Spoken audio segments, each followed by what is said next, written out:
سے ہمارا آپ کا وجود ختم کر دیا جائے گا۔ ایسا لگتا ہے ہماری ماں کو، بہنوں کو، بیٹیوں کو، بچیوں کو جیسے وہ روڈ پر چل تو رہی ہے، وہ بازار سے گزری تو ہے، گھر سے نکلی تو ہے، لیکن ان کی عزت کا، عفت کا، عصمت کا تحفظ یقینی ہو، وہ اس کی ضمانت نہیں پاتی ہے۔ ظاہر ہے کہ یہ مسلم مخالف ماحول جو اس وقت تیزی سے پروان چڑھ رہا ہے، کریٹ کیا گیا ہے، تیار کیا گیا ہے، اس کے پیچھے ایک سازش اس ظالم ٹولے کی ہے، ان بدبختوں اور باطل افراد کی ہے جو پچھلے کئی سال سے نہیں، کئی دہائیوں سے محنت کرتے چلے آئے ہیں، جنہوں نے اس ملک کو اغوا کیا ہے، جنہوں نے اس ملک کے خزانوں پر، اس ملک کی حکومت پر ڈاکہ زنی کا کام کیا ہے۔ وہ چوروں کی طرح، لٹیروں کی طرح، اچکوں کی طرح براجمان ہوئے۔ الیکشن جیتنا ان کے لیے بھی بڑی بات نہیں ہے،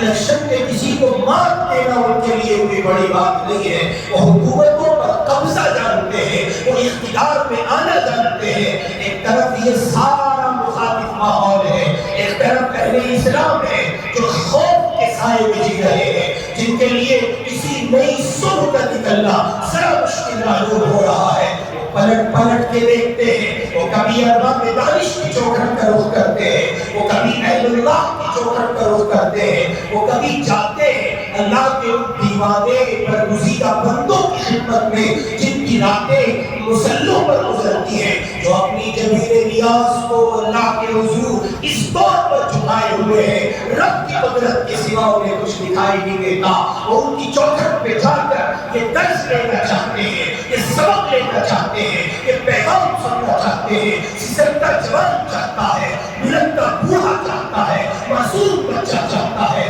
عورتیں چاہتی ہیں، مائیں اور بہنیں پوچھ رہی ہیں، اس زمین پر وجود کے تحفظ کو کی ضمانت کیسے ممکن ہے؟ اس زمین پر ہوگا کیا؟ میرے بھائی، میں اور آپ کو قرآن سنانے لگا ہوں، محمد رسول اللہ کا فرمان بتا رہا ہوں۔ اس زمین پر آپ کے وجود، اس زمین پر آپ کی بقا، اس زمین پر آپ کا تحفظ، اس زمین پر آپ کے اموال کا تحفظ، آپ کی جانوں جائیدادوں مال کا تحفظ، آپ کی وراثت کا تحفظ، آپ کی ان تمام تر عمارات کا جو آپ کے بڑوں نے چھوڑی ہے، اور آپ کے اسلامی اقدار کا تحفظ اگر کسی شکل پر ممکن ہے تو صرف اور صرف اللہ کے دین کو زندہ کرنے۔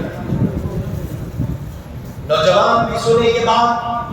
بوڑھے بھی سنے، بچے بھی سنے، مائیں بہنیں بچیاں بہت اچھے سے اپنے دماغ اور اپنی عقل کے دریچوں میں کھول کر اس کو ذہن پر راسخ کر لیں۔ اللہ کا دین اگر نہیں ہے، آپ کی جان، عزت، مال اور دیگر چیزوں کی سلامتی کے فیصلے نہیں کیے جا سکتے۔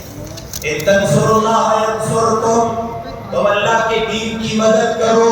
اللہ تمہاری مدد کرے گا۔ محمد کا دین اگر تمہارے درمیان معاشرت کی سطح پر زندہ نہیں ہے، معاملات کی دنیا میں زندہ نہیں ہے، اخلاقیات کی دنیا میں زندہ نہیں ہے، آپ اپنے ایمان کی بنیادوں کو اتنا کھوکھلا کر چکے ہیں کہ آپ سجدہ ریز ہیں، آپ جھکے ہوئے ہیں، پتھروں کے سامنے جھکے ہوئے ہیں، اور آپ سجدہ ریز ہیں کسی قبر پر کہ آپ نے اپنی نفسانی خواہشات کو اپنا معبود بنایا ہوا ہے، آپ کی عبادات کی دنیا کمزور ہے۔ بہت اچھے سے ذہن میں بٹھا لیجئے، اسی صورت کی زمین پر آپ کو امن نہیں ملے گا۔ امن کے لیے قرآن اعلان کر رہا ہے فَأَيُّ الْفَرِيقَيْنِ أَحَقُّ بِالْأَمْنِ إِن كُنتُمْ تَعْلَمُونَ الَّذِينَ آمَنُوا وَلَمْ يَلْبِسُوا إِيمَانَهُم بِظُلْمٍ أُولَٰئِكَ لَهُمُ الْأَمْنُ وَهُمْ مُهْتَدُونَ۔ امن کے حقدار وہ ہیں جن کی زندگی اس پر گزرتی ہے کہ ان کو معبود و مسجود و مشہود اور مقصود اللہ کے سوا کوئی دوسرا دکھائی نہیں دیتا، جن کی نظر، جن کی فکر، جن کی سوچ،